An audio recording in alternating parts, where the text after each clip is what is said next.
malo atu I tu te fai wa fa malo ile fon fitalai mal su fon fitalai ya male ngalu ngtele sa fe ngai ne yaso fa malo to alta to por kalame o le Suluaulama ia fa malo fa ulungum tanga luenga pai mali mai ia fu ngal malo o atina el malo vai ngai ses fa malo atu ya tu tanga luenga al malo tanga luenga tu maoti lo le fa ngaluenga malo mo tiu te sa fe ngai ai mtato le ne yaso ia le angale le yo le li ia fa wa mai pel malo sim fa so mai le malo si ia wa tiu te fa vo fe ngai ai mtato fa malo I le fa pisinisi o mtanga o foi le o le pisinisi tu maoti pa ngam fa pena o le fa fili marketi o le fa marketi tafta faala ia fa pe te pena la o pisinisi la wati na e tu alta tu tunu ia fa malo to fo I wa kelele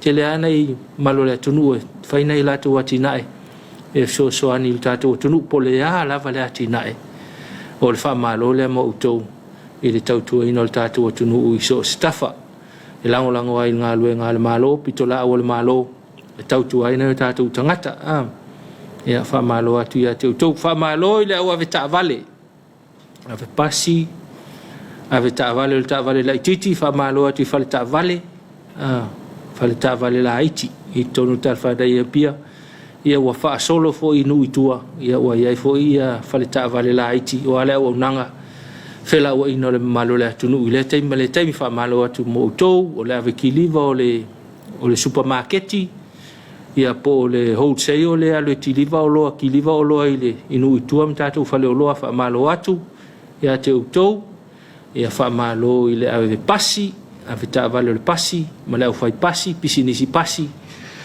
tau no le tatu tunu e te talo lava le tatu por kalame sa to te tai uma I tu la fono la o tele ma tau si saonga le mu le tele se tatu tunu ne yaso fa tu fo tatu por kalame ia ele ia se fa lava o tau longo mai elo na winga lo so longa manuia lava le fati no ngal tato ngaluenga mai se ngaluenga fa afta vale ona le vai tau tu langa lo ia tato o wala mal fa foina ile fainga ta fo ile o le wale le ia wala ia wai fo ile wa vita vale fo ile le fa auto le ia manatu lava tato por kala manuia me uma ile tau pito la auto ave le tau ave no la vita vale kalsia ele ia se afta vale na si lunga skau spase sel ne yaso fa malo atu mo to le ngalu ne va yaso fi au mang ne yaso fi au mang luenga fa malo la uma tua fa malo atu tamam tina fa malo fo ya tamam tina malo lo pensione ya ono Tapuaiga lo manuia I pe au matiu te tamafana o le tunu sa mo nei po atu no mau fa te tele fa malo ilo to fai Tapuai manuia I fe au manga luenga le ngata ho ilea ia fe ngai fo to matiu te ese fa malo fo I tatu Suluaulama I nga luenga sa fe ngai ai fa malo ila uma tu ai mapu fanga lele fa pe fo ila uma tu ai le motu sa la fai mo le Tapuaiga ia matiu te sa fe ngai le nei aso fa malo atu fa malo atu mamatina ia fa pe fa na wa onga manatu ia ele I malo lo la vanisi e momoli tayao te piki mai ia la woto ave faile tutorial fo ile Afiafi ta pena ia walaka fo ia suenga ta mai te fa ingol te sanga fa malo atu matua ile tautua ina nai fanau ia mal te singa mal fa o ina nai fanau tiu te fa wa fa ta ma fa tina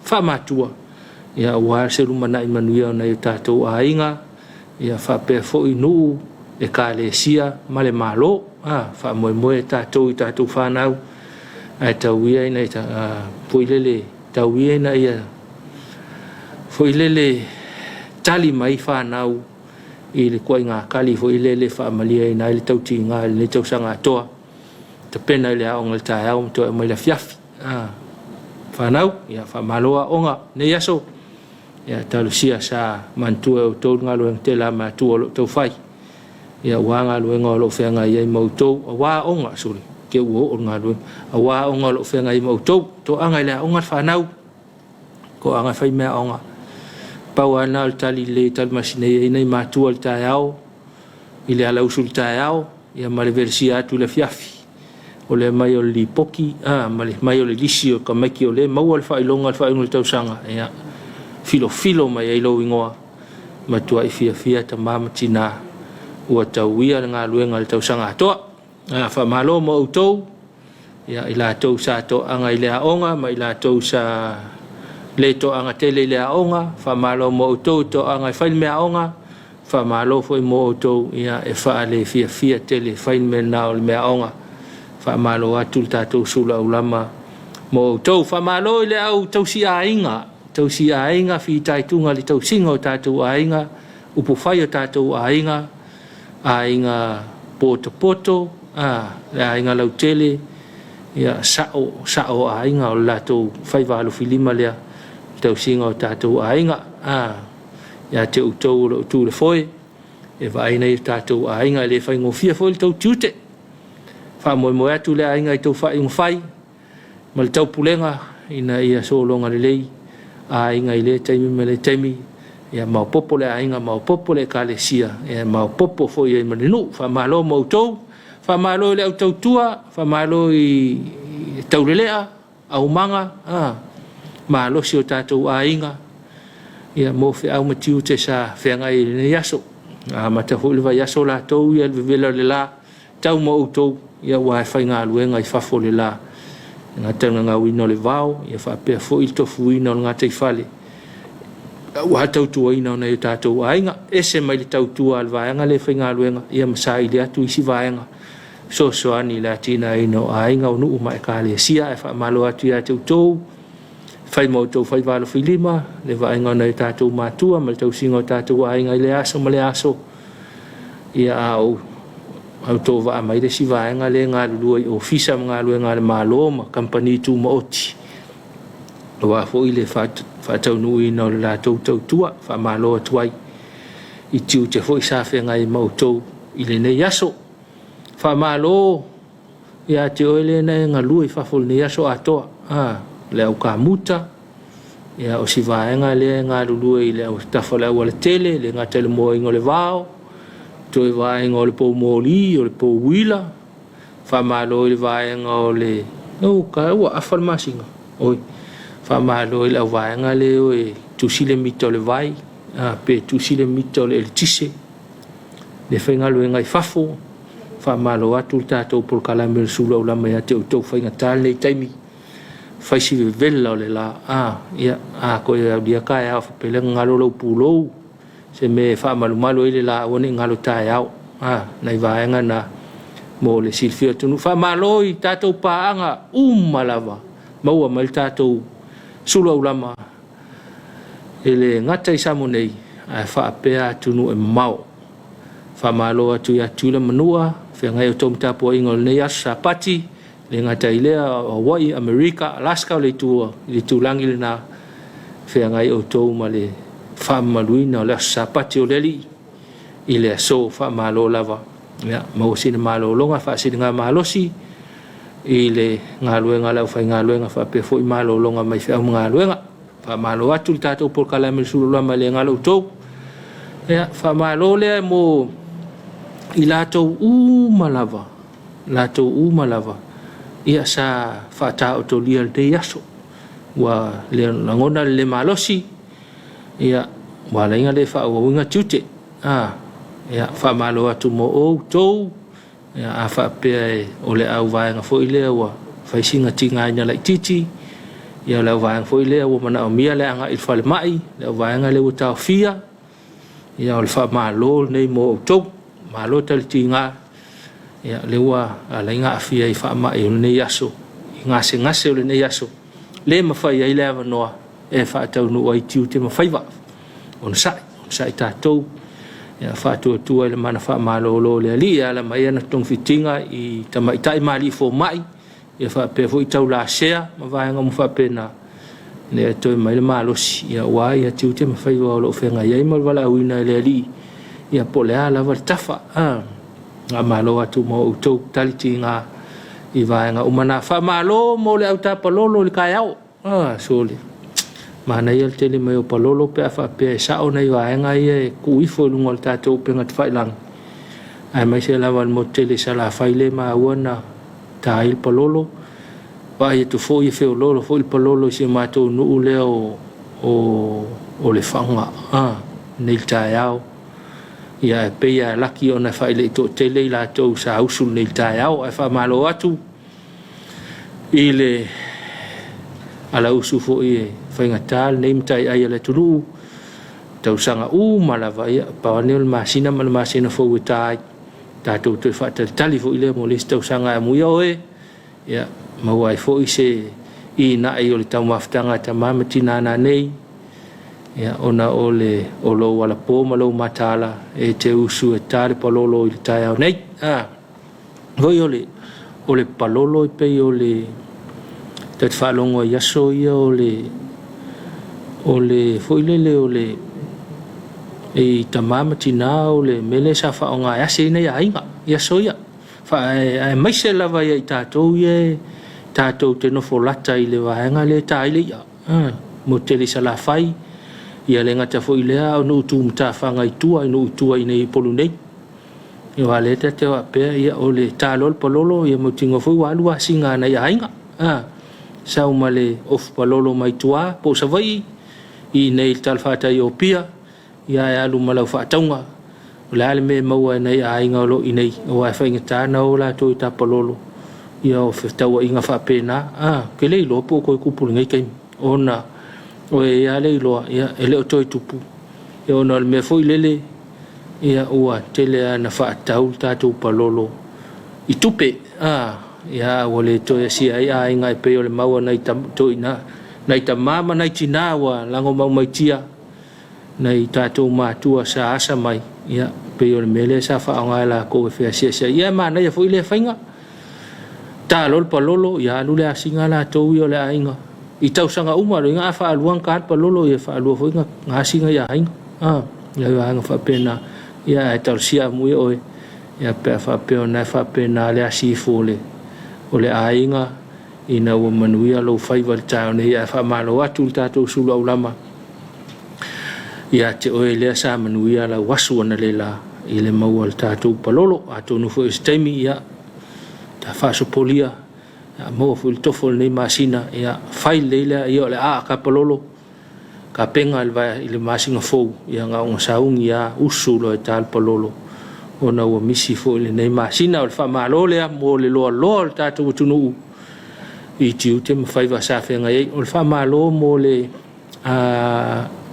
ofisale kale si tutun malo mo fe au sa fe ngai le yaso fa malo atu lo fe ngol te fono ele ngata fo ilea fa malo le sui te fono fa malo le foi lo tusi fa malo te tupe la la wol fono tele ele ngata fo ilea fa ululungo tanga lo ngale kale sia ni te malingi ya le ngata ilea o le a onga kersiano i mulinu ya ole tato watina utuali mga uto malua fa malo atu le pule mal kolis fa fa au ia o fa malo ia li pule tamai te pule sungai fa au fa onga o kolis le kalesia ina savai ia o pulunei fa malo atu mo tiu te fa va ese sa fe ngai ma to fa malo fo i komiti le kalesia fa malo lo fe ngal te fono mal fa lo tu so lo tamale kalesia i tiu te mawhai wa sawhia ngai malo ta puai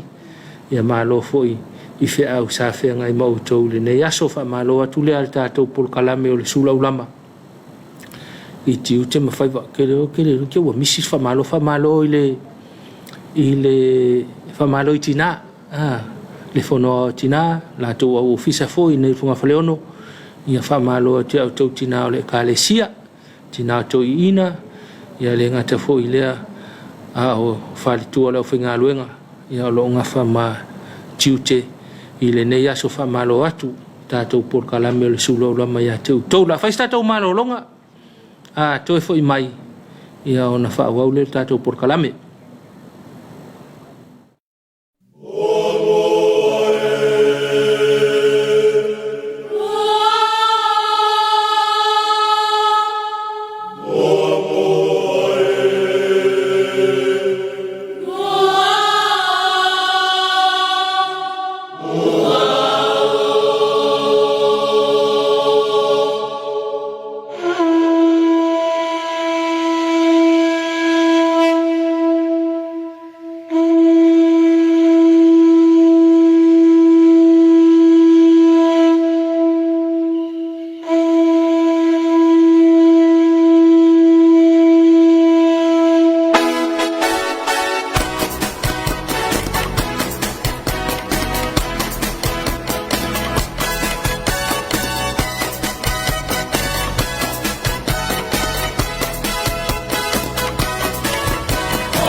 Ia o le toe tali vai o le tātou porkalabe o le Suluaulama le vanga o le Afiafi ia nei whaafiafia kai whanofo mālua i foi ia le taunu mai o whao mga luenga i le whai unga o le aso o le nei aso aso ngā fual nei se furufitu o ke topa lua o le whaatalofa mo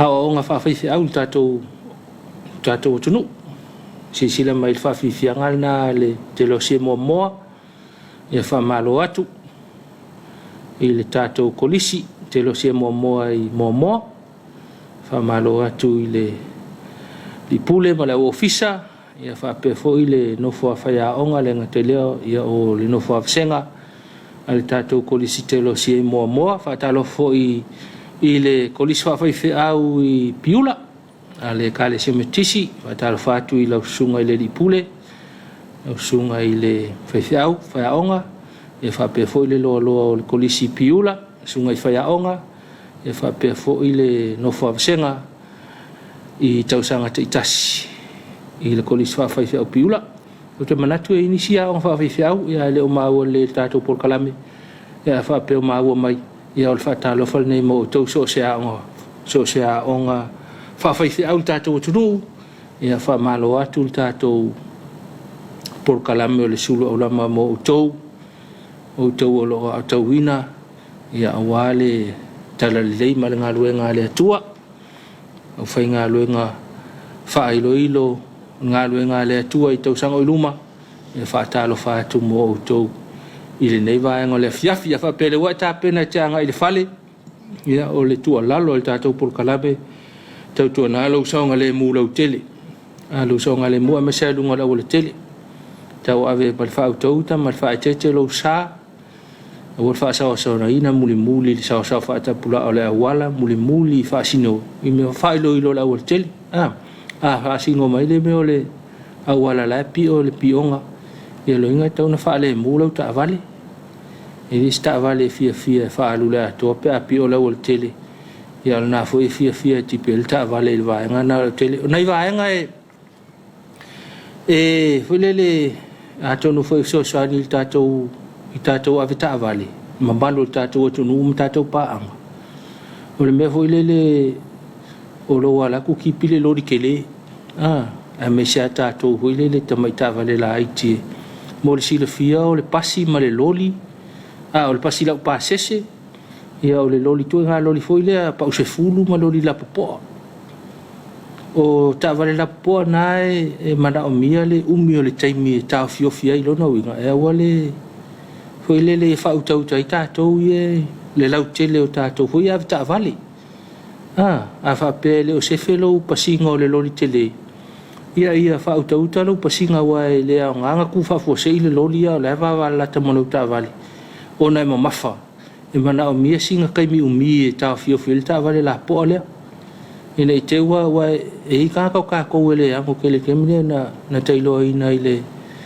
le vai ason che nei ia le ala le ia sa war kamanga kama ita vale la titi ho ile le sa kami lumo le loli ia nga pasia le loli me i lumo ia te langona la ana fa pe e tautu la titi ta vale i lumo mai mia le lo pesa o le stoi na voile le liu pan ke ta vale o le sipti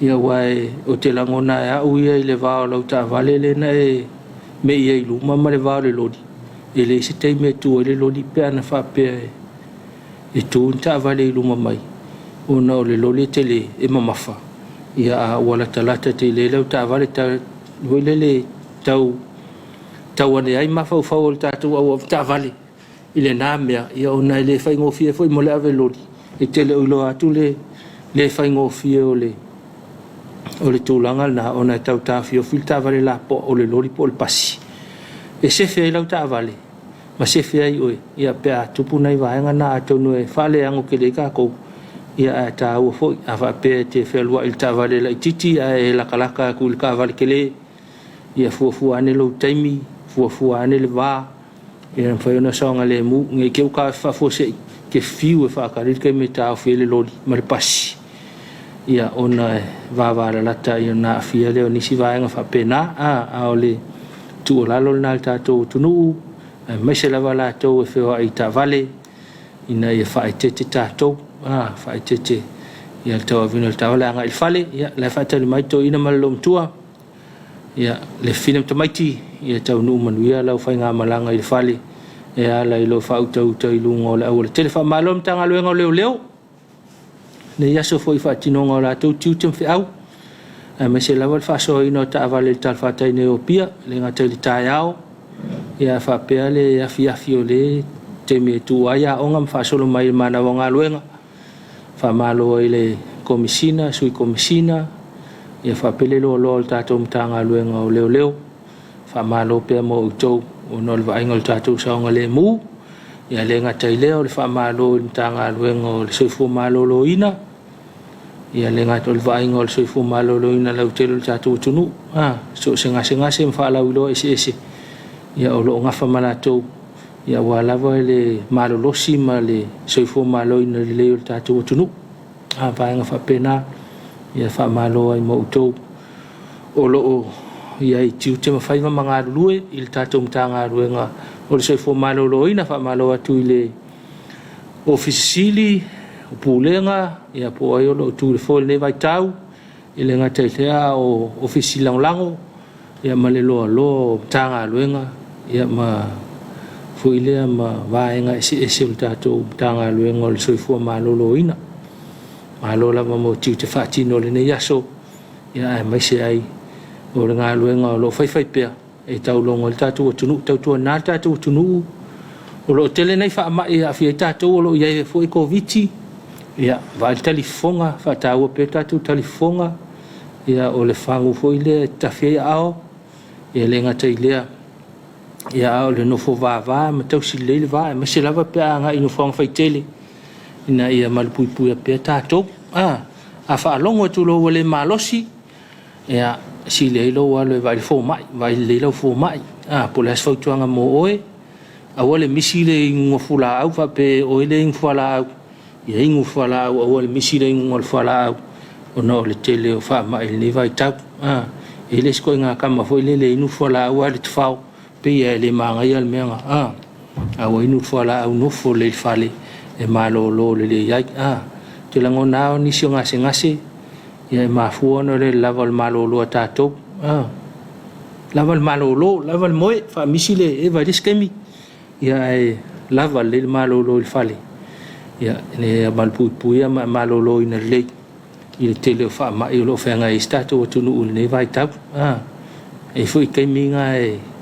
pe ke alo me foi le tum mo tangata ia e fia kama nga ele ngwelo fala au ia ele lina mea in tatou fala au tau mafrelei pe fa pe mana mia na la wale ai inu fala au ia wale foi le so fa maro na la tele le il tatou tunu e nei vai tau ai vai fo mai le ngata foi le nei fa nau vai fo nei fa nau ia karkale lo nei fa o fulu la vale pesil temi nei fulu fa wau ia ai fa nei va ngana ia fi ai tatou ia wa fa le angwa fulu le skemi ia to ato e tau apatado fo ia awa kaungi mo ngia ka ko se iwanga sisilane nei va nga ia mole so fo malo lo ina lau telo tatou tunu fa malo fo i mtanga luenga fu mu la to fo tiu te fai ia wale matai tuina o le saunga le mula utelo le tatou tunu ma se lava i teimi ono mai fa la fa fo se ia tatou o mtanga luenga mal sang fa le tise fa malo atu ia mtanga luenga vai o le mtanga luenga o le tau official tau o le vai ngal tau muninu ia fa malo atu fo ia tatou por kalame le Suluaulama ia tou ia tou tiu te fai pe ai le teimi male teimi ia walava ia saunga le mula utele o le tatou tunu ia fa malo atu ai ile nei vai ngol Afiafi ia fa pe le wata pena le ngase se ngol Afiafi pe le fo wa ko kiki a vela malo lava le ngase malo le ngase ile ngata po fai se sua vai ia po sina saka le Afiafa lifu ia po la fo ile tama e ka ulua le kamal ngā wha malo atu mo tau lau ngā sese malo a le tausi a inga li lei malo le kuka ele whaingofia ele kai whaingofia le whaingo le kuka ia o awa anga o te pena mo le tali ngā sua le nea Afiafi wha malo atu tātou por kalame ia i tātou o le au ngā sese ma le au kuka ia i ngā sesenga ia ma tiute ese ia awale fonga tau mafa o tātou a inga i le Afiafi ia le afo meu mau le nea so tātou fa foi fa aftai le ali o no lan tau singa manan foai fa so mai pe me wa tau singa o tātou o le tino la meu maua e tātou tali malenga fa aftai ia meu mau le nea so fa malo la vai le ngā sese ma le au kuka ia mo ngā sesenga o le nea Afiafi o le tai asa le faiva ma le mau i le aso ma le aso tiute ese whengai ma tātou o le mea mautino lava e ai mea o wha le tonu e foi mea o kākou wha ngalongaloa e mea o tātou wha pasia e foi le whautua wa le avea e foi se a inga o no ngā luenga po le alava e le ngata i le whalwhai ngā luenga o le a inga ia po le ka le sia foi se a i le tala leia le alii ia le asal na me le nei vai tau ia ai tātou maua leo la wha mahangalo tātou o la wha mahangalo le isi e toe teu ai fo i le whai unga ngā luenga o le nei aso ia alo i lumal tātou sa uale ta pena mai o tai au lātou o ani mea na wha le tonu le vai aso i le nei lava aso ia tātou tu i lumo le li tātou ta pena tai au ia e wha o ngā e toe wha sa o ai se o le nei aso toe awhia nei lo uso le ngalua whi se anga le la pe ngai mo la ngumela koe walau iai ia ua fo i se whi se inga le nei aso ia koe se mamai se kaimi toe whai e se tala maalia me toe talie me toe sufi nei mea uwha le tonu ia a ngā ilu mai tātou mawal tātou whi oe ai ai lewa ta pena mai tātou Tapuaiga ngā Afiafi e peo na masani ai a mai a ia whaafiafianga al tupulanga talavou no lātou sao tātou por kalame lewa ngā le Afiafi ia ona so mai lea ma tātou vivi inga o le atua ia e whaanofo malu ai lo anganga ia le ngata i lea o le mawhau ma le wha moe ia tā pena atu tātou tāpua i whaatasi i le atua le tātou tāpua i ngā Afiafi e peo na masani ai le i tu lai ono le ota pena mai le sunga i le whaiwhi au ia ka pene matatia mai le ka le sia whaka sa mangyangi ia mo le tātou tāpua i ngai le nei vaenga o le Afiafi ia au mai le nganga o le tua i lau whafonga le ngata fo i lea ia alu pe mana le upu fola ala na wauna le sunga le whaiwhi au ia ka peni matatia ia ma le tāpenanga le ka le sia whaka sa mangyangi ina ia lo le tala le li o fo i ai mfina ngalo ia maua se whaalu manga whaale nganga mo i tātou ala le tātou Tapuaiga ne Afiafi atoi fo i mai ia o whaawau leo le tātou por kalame manuia lau whaafonga ia manuia fo ia le launga ina o le upu le tua e ala i lana au na ma le tātou whainga lotu pe a tāre i tū lai ono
Tātou Tapuaiga le atua. O usoe, se alea o ngā pe a whai mai se tasi wa ia te ia le whātua, ai le ia te ia ngalunga. E mo whai e le whātua o na whaola ia te ia. O le tatalo mo le anganga pa ia, tātou wifo ma tatalo i le atua. Le atua sili e se, wa mapu mai lau atunu i whiau mga luenga o le nei aso se i o mātou a watu le viinga o le whaafetai i lau whio. O no lo alofa wa tele na wāmo i mātou. A mātou te whai a fuale nei Tapuaiga pe au noa ma lau whaatasi mai. Le wa mātou mua i whaanau nau watu ai, a whio mai anganga pa i ai, se i e pulu nau nau ina, ma whapai e ina o mātou loto. Na eo mātou whai aile ne Tapuaiga i le awa, ma le mi ngāwe te tau ai. Mai watu mea uma i le whaasilisili ina o lau suafa pa ia. Ua mātou te talo, e ala atu li suafa mamalo i Yesu Keriso lo mātou wali i ma le whaola. Amen. O le whaitau wina o le tusi pa ia, pia whaonga ina le tusi o lau tau mawhai o le neva yaso. Mo mai lea i le Iakopo alona matau pue lua. Te whaitau ina, mai le whai upu e sifun ma le wha. Se ia whaangata mai le sifun ma le fitu. Whaafonga maia o awhionga pa ia tātou atua. O usoe, se ale au ngā pe a whai mai se tasi wa ia te ia le whaatua. E le ia te ia ngaluanga. Ma whai e le whātua o na whaola i a te ia. A whai wale ofu se uso o se tua whawhine. U le ai fo sana mea e ai le aso ma le aso. A whai atu so o tau i a te i la tau. Nā o ia o tau ma le manuia. Ia ma whanawhana ma ia ma ona. A wale fo ai atu i a te i la tau ni mea e te tau i le tino. Se alo na o ngā. E whapea fo i le whātua, pe a whai ele i ai ngaluenga, e mate lava ia, na ua nā o ia. Ia whamanuia mai le atua, e ala le tātou whaitau, ma whanungolongo le na whionga pa ia. Ma ia tu maupea ia te ia, na lava vi inga, nei se ia o i le whaavavau. Amen. O le launga le suafa mamalu o le atua te maa, le alo ma le anganga pa ia. Amen. Mo wale matua o le launga li tusi sa whaitawina. Iakopo alona mtau pue lua. O filifilia le whai upu e sifun ma le wha. Whaafafonga o tito e whaitawina. O usoe, se ale au ngā pe a whai mai se tasi wa ia te ia le whaatua. A ele ia te ia ngaluanga. E mawhai e le whaatua o na whaola ia te ia. Manatu au tu o le launga. Pe ona iai le whaasinonga o le tusi a lau tau mawhai. O le whaatua ola. O le whaatua ola. O le tusi le nei a Iakopo, se tasi o tusi, e la vea i tusi tu singa, e taua o tusi tu singa le au Iutaia. Ia pe fai mai fo inisi o tusi tu singa to e ina Iutaia. Na whawa ina maile e ka le sia ke wisiana. A tātou to e wāwā i ai le whātau tonga mai o tusi o le whenga inga fōu. E a mata lava i tusi tu singa le au whai evangelia. E tala no ai le soifuanga o Yesu ke wiso i lona whanau mai. O lona o langa se ia o lava i lona maliu ma lona toe tu. Ona se soa i lea o tusi tu singa le apostolo Paulo. O tusi uma le apostolo e i le iwa skulpasene e ave anga i e ka le sia e se sa whaatino e le ngaluenga tālai. Na ia whaatala le ina ia Yesu ke wiso o le alo o le atua. O le wha moe o nei tusi ina ia toe wha manatu i e ka le sia o nuese le tā ua o le ola wha atua ma tū mauai a Yesu ke wiso. E le maua se wha o la tanga ini ngaluenga se tū la whona. E maua i lau tū mau le wha atua i a Yesu ke wiso. No mai ai le i tustu singa ta mao le uruai e ka le sia. O nei tustu singa uma e ave ai e ave anga i e ka le sia i le wha mafa e peo na lau alunga ai le wha atua e o wha atasi mangaluenga. E tāua tele le whautua ma le tua lalo wha atamao le ka le sia. O whautuanga nei le ta oto ai totonu tustu singa le to ina leo Iakopo. E tāua tele i vaenga ia o le mata uku sa whaitauina le whasota inga o le isi tangata i le isi tangata. E pei lava le ngā solonga o le soifuanga o aso whaiso. Ia tutusa tangata uma i lo tātou vaai.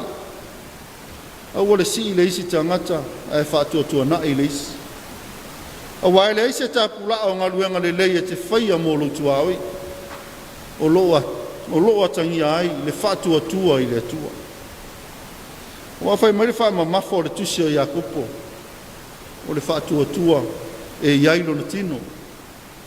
I le aise au ngā e pisa ai le whātua e le mawhai o na savali ma ola ai i asa uma. O lona winga e tā ua le whātua i a Yesu ke wiso. Ai au pito silio na tā ua le ola ina o le whātua. A whai nā o le whātua ma nofo o lona winga e le aise au ngā. E tā ua whaatinonga mga luenga. E peo na whai maile tātou matua. O usoe. Se ale au ngā pe a whai maise tasi wa ia te ia le whaatua. Ai le ia te ia ngā luenga. E ma whai e le whaatua o na whaaola ia te ia. O usoe. O se whaupunga ia tangia ai le alofa wha le uso le tasi leisi. E mo moli mai ai le whea ualofa le to ina o Iakopo i tangata lotu o le ka le sia ke wiso. Pe mai Iakopo e mo mia le o whaatasi o le whaatua mga luenga le lei. Pe mai le whesili le leina muli o le matua. E mo whaia ea le whaatua o na whaaola i a te ia. E le ma whaia le whaatua o na tino mai pe a le aini ngā luenga. E le ma fai fo i o na ola ina ngā luenga le lei mo le ka le sia pe a le ai se whaatua i le atua e whaatino ai. O lona winga e tatau lava o na wa alua vaenga i e lua. O na mawhai lea o na tino mai le manatu au tu. O le whaatua ola. O wāre wha moe au tu lea o le whautua ma le au mai o le toi ina o Iakopo i tangata lotu o le ka le sia. Ia i loa e tangata e ka le sia o na ola i le whaatua i a Yesu ke wiso. I loa whapewhea. E i loa i fua o na ngā luenga le lei wa whaatino mo so se tasi. E atangia ai le alofa wha maoni i le atua. E peo na whai maile whai upo e sifuruma le lima ma le sifuruma le ono. A mo mia e se uso o se tua whawhine se wheso soan. Ua tangi mai le fia ai po le fia inu. a e tali atu wana a upu matala e au noa ma se whaatinonga. E whawhanga ia te i. E mau lawa le taimi. E le aiso na o ngā. E whape na whaulinga o le whaatuatua. A whaina o le taulangi o lo whaatuatua i le atua. E na o le nofo e le ngalue. O lona winga o le whaatuatua ua mate. O a tātou ngaluenga le lei uma. E whaato atoa ai lo tātou whaatuatua i a Yesu Kiriso. Samoa Yesu Kiriso. Samoa e malau whaafafonga Tapuaiga le nei Afiafi. O lea se whaamanatu o le tala le lei mo i tātou uma. Ua suluia ma malamalama Samoa i le tala le lei a Yesu Kiriso. Ua soo lau whanua ma whaasolo atu i atunu mamao le pupula ma alosi o le susulu o lo whaatuatua i le atua. O fua ia o le whaatuatua uola. O lau tautua ma le whaalongolongo ti ngā na ia tupu maola le ka le sia Kiriso i le lalolanga. Pei tai ua toe whaamanatu mai le tala le lei mo i tātou. O na ole nā atua lea o le olanga ma le soifuanga o le tangata o lo soifua ma ola ai aso whaiso. O le taimi ua le lei, o le taimi fo i ua whaale le lei. A so longa le lei fo i whaatinonga o na ngalo lea o le atua ma lona alofa tunoa. Ai o le awa no i titi le nae. E toso i nai tātou i whainga le ti Apollo ma o tātou whaia i nai. Ono maua lea o i tātou i vaivainga ma sani i whale tangata. E sua malie ma matango fie whaupunga. E le ai ma se whaatinonga i whaia. Ua manatu lava na o ia ai ngalolo na tua oi. Wa amata ona toe fo i leo langa tuai ona ua fiu i mea whaale lotu. Ai tātou ono sai ma wha amalosi. Ma ia tupu maola pea lo tātou whaatua tua i le atua. O Yesu Keriso o le atua na li tino tangata ona o lona alofa i tātou. O lona alofa na o lava i le sātau mamali wai. Satanu mia i le oti ma le tunga mau. Ai na toe tū manu malo ai. O lo tātou manu malo fo i lea. Pea whai tātou te whātua tua i lana whaalatanga. Tū mau i le atua le vi inga. Nei se ia o i whaavavau. Amen. Tātou ku pese i le atua. I le pese se lau valus ma le rua. Se lau valus ma le rua le pese. Tātou te pese ai.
O tātou tārsanga, te talo whaafitai, whātou senga, o mori atu o tātou manao I le atua.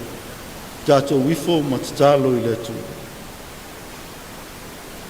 Le atua e long mātou ta mao I le langi, e pa ia ma mamalu lava la ua fio, a wao la ua fio na whaia le langi, ma le lalo langi. Na e whaia foi le tangata I lou lava whaatusa pa ia, ma le wha moe moe a watu le vi inga e tatau ma lo suwafa mamalu. A le afuanga foi lea o le mātou toe a whea o la ua fio le nei Afiafi, e ala le Tapuaiga. Se o mātou wha leo lo mātou anganga wha whitai I la ua fio. O no lo alofa ua tele lava lea mo I mātou. Ua tuana I atu le malama, sa puno wa iai o tangata wha tua, I ti ute ma whaiva sa whea ngai iai le nei aso. E ua mātou I loa ma tali tonu I lau lava alofa tutuli loa, lo mātou wola I le ma vai lava lea. Whawhetai le malosi, ma le ola o lo e wha soa mai pea mo I mātou I le aso ma le aso. Whawhetai lo te maua inga. E ala ese se mai mo I mātou. Vi ia la ua fio, o na o tā leni maa ngawaa. O whaunga ina I aile soifua ma le ola. Mātou te whawhetai, mo lo mātou malo Samoa. O whaima o mātou tofi, o mātou wola fia fia I nei. Whamanu ina lo suafa I lea unoa, o na ua fionga pai o whailawa lea, ma o mātou tai ala I lo mātou wola whaale whātua tua. Whawhetai le ngaluenga mana alo nganga paia, o lo tauto lua ina I pea I mātou I asauma. E o sili lava lo mātou whawhetai o no lo walo Iesu Kiriso. No fo ina mailo na soifua mo I mātou o tangata ngasala. O lona maliu mo lona toe tū mai le oti mo le tungama. O mātou maua I le ola whawawau. Pea mātou whātua tua pea I ate. Ia tū mau I lau wa fiole vi inga I le au noa e o le whawawau.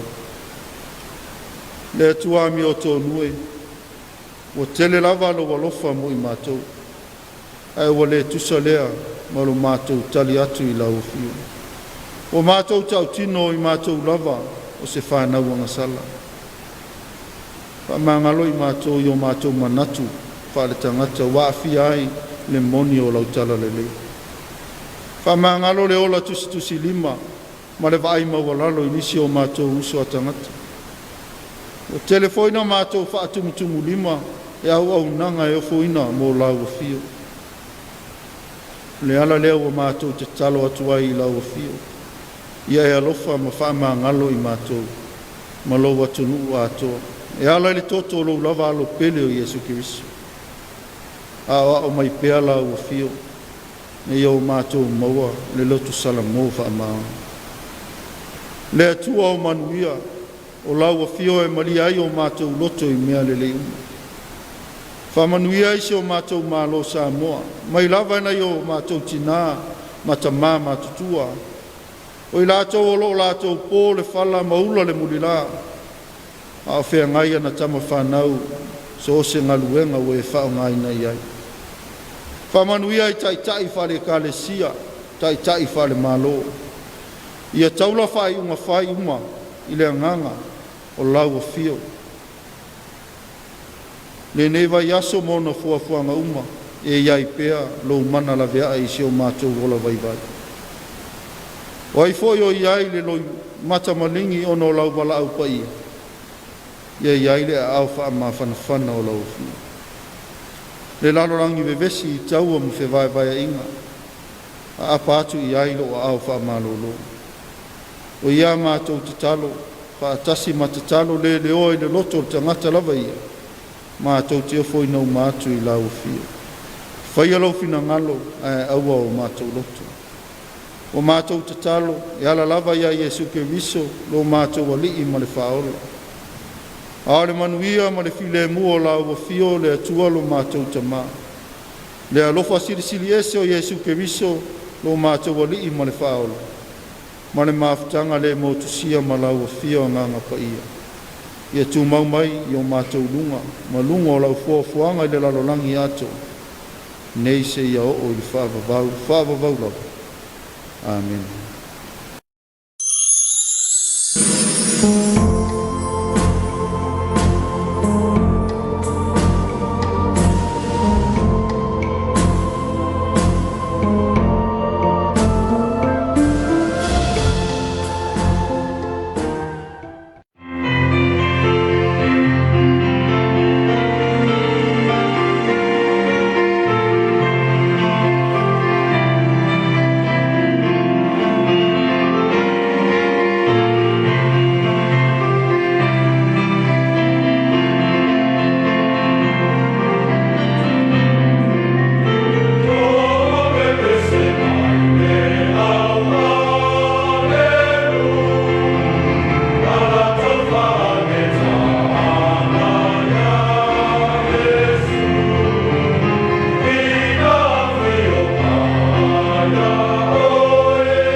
Ia manatu lava le ua alua loloa le ua le talelei.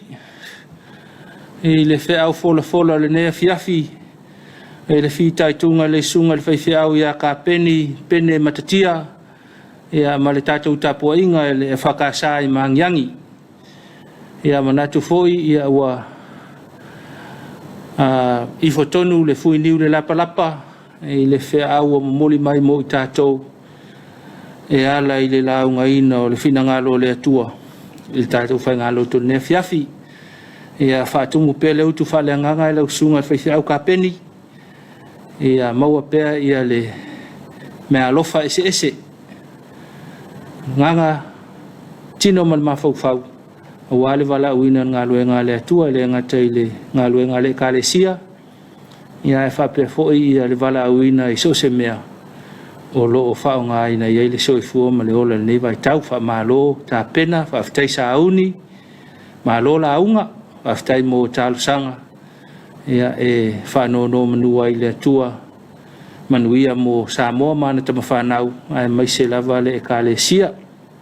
Ia, whātai fo i tātou e kālesia ma le whakasai maangiangi le Tapuaiga lau sunga i le whawhengainga, le whalitua, au telo le tātou e kālesia i ona vaenga ese, au whainga luenga, whiunga ti a kono, ia se i o lava i se ua i titi o le kālesia, au le tāpenaina o le tātou Tapuaiga Afiafi, whamalo fo i le au asafo, o viso le au whaipese ma le au whaipese, ia movi inga matango fie o le tua, tau lolu ai le tātou Tapuaiga le nei vaenga o le Afiafi, whamalo atu, lau sunga i le whaifeau, ia whapele kālesia i maangiangi, mo le tātou Tapuaiga i le nei vaenga le Afiafi peona iai e manatu foi ua tau le whamalo i le sunga i le toina ma le whalitua pēla u whaingaluenga tofia le atua i whawhengainga whalitua le no whawhalisa le tātou pūlenga e ua se mai foi wa Tapuaiga whaasolo le nei vaiaso whamalo atu le ngata foi lea au whai pese manaia ia o lo langi inga vi inga o le atua le ngata i whaingalotu ia whapea foi le tāpen penai o tātou lotu i le tae au ma le Afiafi whamalo atu i le tātou polkalame o le Suluaulama i le nei vaenga le Afiafi. Ia i le ngalo fo i le whamalo i lau sunga i le ipule, lau sunga i le whaiwhiafo mai, whaiaonga, sunga no foinga ma le whalitua, le ngata i lea o le loa le au whainga luenga tofia le atua, sunga i whaiwhiafo mai whaiaonga, ma whaiaonga, whaiwhiau. Kulisi whaiwhiau i maalua pe ona iai le tātou Tapuaiga le nava ia soutuna i atu. Malo lava mo ngā luenga whai ona le tala le leia le li isanga whamanuia le atua i le whenga iai. Ma le tautuaina e le ngata i le ai kālesia le kālesia i na tam whanau ia ai whapea fo i Tapuaiga ia mau tātou whai ngā lotu pe ona whenga iai. Ai o la toi fo i atu le tātou polkalame o lo iai nei whasisilanga mo le longo inga o le tātou atunu o maua le tātou polkalame le nei vaenga o le Afiafi toi foi mai ia whaau au pe le tātou Suluaulama. Whasalaunga mai le whakasā pe tānia fōu toa mauta. Whataia i maunga o upu popo ma pae le solo. Ma maru pe ia fōu i le i tō leoa. Mata oto whamaene o tailoloto sā ma whainga. A wao sā moa o le wao filifili ma le fue lave. O le whale fōu i e tulu i tau. Ua soo na taiao, ua taili nei le matangi whanua, ma ua lao ai nei le vasa o asui. Ia ta otoia a o se aloo, e le au whangaina e so mātou leo whaatau waa, pa ia mamalu o Samoa, ai manatu le a whati mangalo ia le awa nei tanga, ai mangalo se whaamatalanga. E moa i momoli malu i puenga, ma asuatu vai malu yo o tau fina ngalo, ia vai lima, vai ola, vai mangalo i le finangalo le atua, i le tō whā le uta mai tau mai. Ina ne o mātou alo i se ata o le la au, ai alo sila fofonga alo folo tātou tapa au. Peitai, ua le fe tau i fola, ua tala e se fo i tutuila maape, talu le moe noa ma le lau whā le aina, ai maualunga i se manatu, o oe sa mo o le matua e te tō whā le atua, a e te mapo i la wanga nuu. E wha amalu lu atu, o no wa yeise fesuia inga la ititi, o le taimi ma le aso na atofa ina mua, mo le se ina o le lulua le nei e ka le sia i petani e fōu toa mauta, Wa suia nei mai le aso se fulo te sema lua o lua. Ai wa tasi le nei ekalesia. O le a whātaunu ina lava le se ina i le aso lua se fulu valo te sema lua o lua. I le itu la e tolu i le maota lava o le ngā luenga i pētani e fau. E whailoa tu foi ma le nganga mawalalo. O le a amatalia o na sāvalia atu o le tātou komiti ekalesia taitasi. O wō mapaanga. Mo le whaamaupupo ina mai o tātou tusi lulu. Whātasi ma se leni a o le se ina. A wā lava le whaamoe mo le fia fausia ina. O le malu Tapuaiga o le nei au lotu lima vai. O le atua pule te tele na te tō whaawaifo na manuia.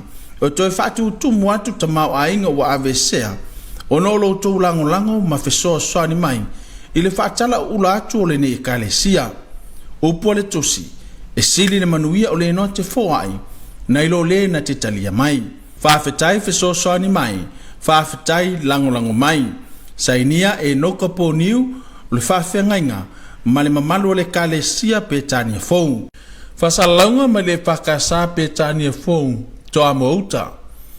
Whataia i maunga o upu popo ma pae le solo. Ma maru pe ia fō i le i tō le oa.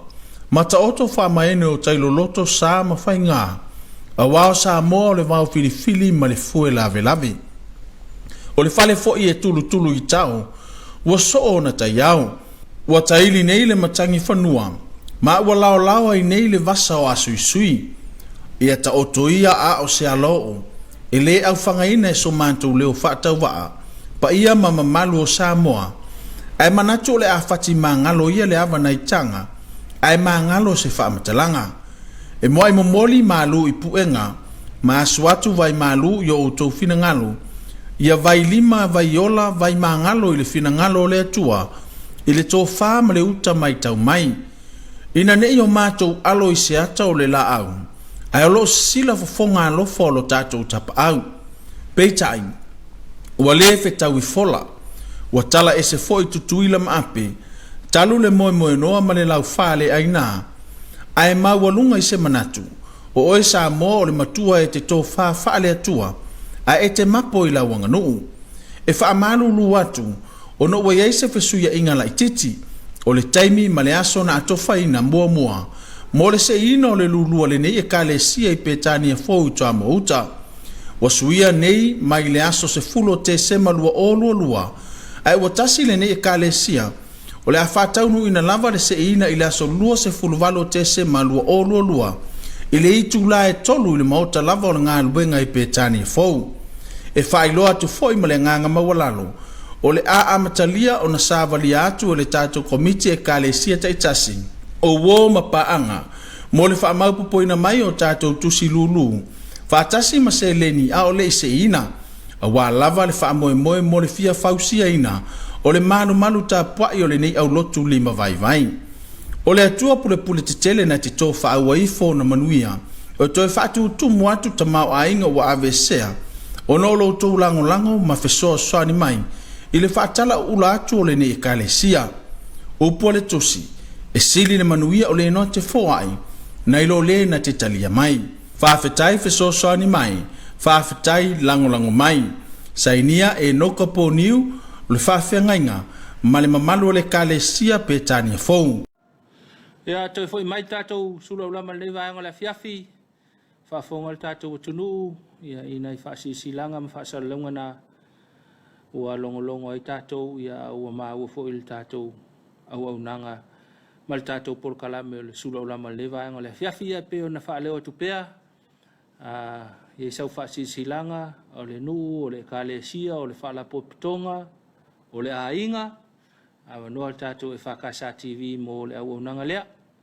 Whaasalauina fo i o le whaamanuia, o le aso soifua, whaamanuia o ni aso whaapitoa, whaasalauina o le maliu, ia au nai fo i tātou au nanga le whakasa TV, i nai vaenga i afe mai tātou au nanga, ia tātou whaasoa, o na maua leo se soani mo oe, e ala i au whaasitilanga, ia ma whaasalaunga whaalau i tele, mo le sila fia le tātou atunu, ia o le sivaenga tāua, e alulunga o le tātou upenga ta whailangi vaenga ia le tātou poilei tātou Facebook page e alu e tātou whaasalaunga le luna winga e maua e kakou a inga le whaalongolongo mai Amerika, ma Australia, ma New Zealand, ma Hawaii, tutuila e kau le pole tau vila le telefoni e maua mai e lātou i lunga le tātou pengat whailangi lau whaasisilanga ia pea e afe mai e whaatino i nei le tātou EFKS TV ia ma le telefoni lava o nanga le tātou EFKS TV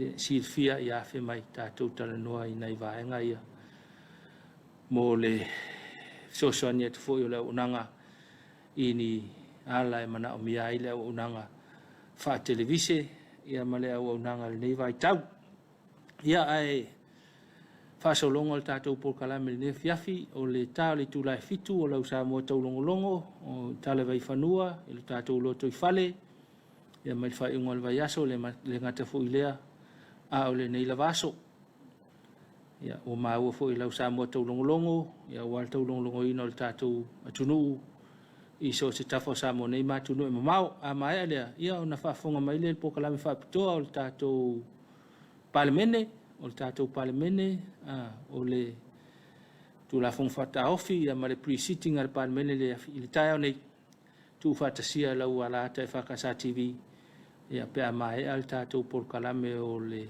Samoa taulongolongo nei whaafiafianga e whaanofo malua i fo le Afiafi ia ai so mai el tātou porkalame o le lau asina i le afo le valu tātou porkalame o le lau asina lango ina e sunga ia afsuanga ma fatua ia fale atoa ia mal tātou kapani malosi ale tisan tātou porkalame le o le lau sina ia fa malo tfo i lau fionga va afsuanga ma fatua ma le unanga fa afte fo i mo le tu mai pe o le tau au lango le tātou fa soa mo mai lau matutua ia e ala le tātou lau sina tātou porkalame masani ia whai ua toi fwoi leo nanga lau EFKS TV i ni se ata tifanga tā pena i leo nanga nei fwoi vaenga o le Afiafi wha o mai fwoi leo tātou au nanga mo le nei Afiafi ia o le taulongo lava i o le saunga le mu tātou atunu wha pe leo tā pena anga i fale ia pe leo tā pena i fale anga i mai ngā lue mo le poa na nei ia vai saunga le mulunga la o tele vai pe o uman ta pena mo me mana o me la nga luenga mo ana nei ia o le pong sa ia e tapa tu la ia ina ne tau vili me mau ia e mai se me o ngalo on tau fa le tonu e foi lo nga luenga o la fenga i le po ana nei to ia fe nei fal fenga luenga po o te pe umana i vai ngana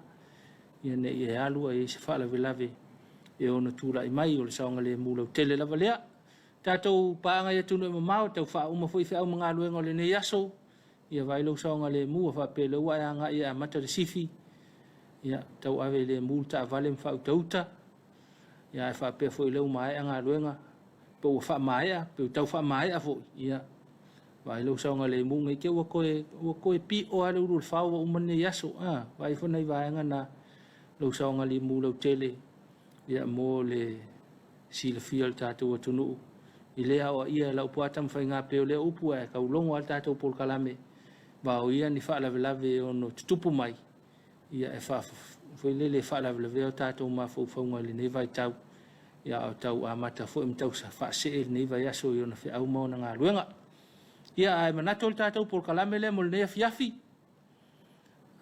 o a whaasaunga le Afiafi o a fo ia ni whaatataunga le nei Afiafi ia au mai lea nganga o le atua i le wha umina i o whiau mga luenga o le nei Afiafi.